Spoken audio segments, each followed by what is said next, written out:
ایک گاؤں میں احمد نام کا ایک لڑکا رہتا تھا۔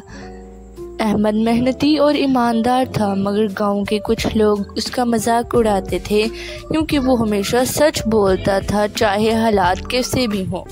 ایک دن گاؤں میں ایک دولت مند تاجر آیا۔ اس کے پاس ایک قیمتی ہار تھا جو کہیں گم ہو گیا تھا۔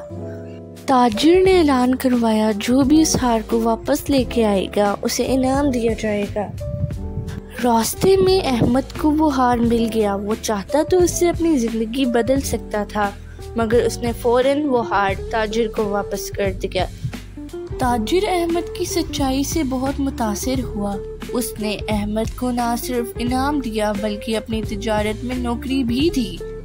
کچھ ہی سالوں بعد احمد گاؤں کا سب سے عزت دار اور کامیاب شخص بن گیا۔ تو بچوں، اس کہانی سے ہمیں یہ سبق ملتا ہے کہ سچائی کبھی ضائع نہیں جاتی، وہ عزت اور کامیابی کا راستہ دکھاتی ہے۔